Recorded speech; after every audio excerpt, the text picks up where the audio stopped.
The Family Business Series is sponsored by H.D. Davis CPAs and White Glove Payroll. So what are financial statements? There's a few that most should be paying attention to. Most business owners are only looking at the P&L, profit and loss statement. That statement simply shows your income and the expenses associated with earning that income.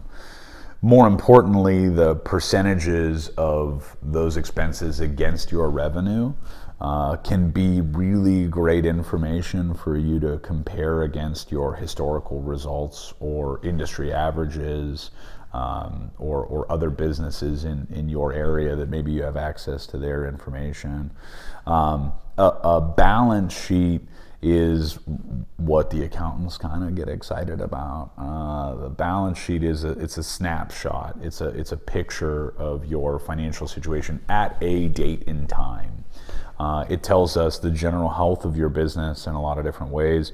Shows us how much cash you've got, how much inventory, how much fixed assets, what your liabilities are like. Do you have short-term loans? Do you have long-term loans? And sometimes the varying percentages of those numbers can tell us a story. What's your ratio of your long-term debt to your long-term assets, and your current debt to your current assets, and how fast you turn it over your inventory, and all that kind of fun stuff that we as accountants pay attention to. Most people don't give the balance sheet enough credit.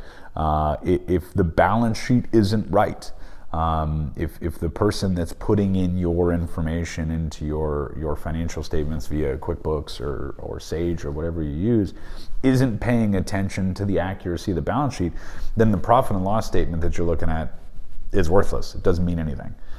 So this is one of those things. It's like the offensive linemen on the football team. They just don't get enough credit. If they're not good, you don't win games. If your balance sheet isn't good and accurate, the rest of your financial statements don't mean anything. The balance sheet is the unsung hero of the financial statements. The cash flow statement is one that can sometimes be remarkably confusing, especially to business owners. If you break it down and you reformat that financial statement to be written in something that's not Greek and or accounting speak, it can be very valuable. It's a good understanding of what cash in the bank is mine and where did it come from. That can be sometimes the most difficult thing as a business owner in managing your finances, is understanding how much cash in the bank is actually mine and where did I get it from.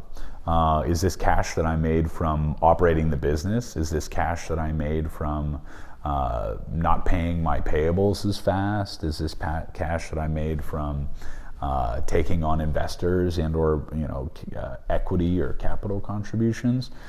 So the cash flow statement really helps you identify how you accumulated the cash that you have in the bank and what money is yours. The Family Business Series is sponsored by H.D. Davis CPAs and White Glove Payroll.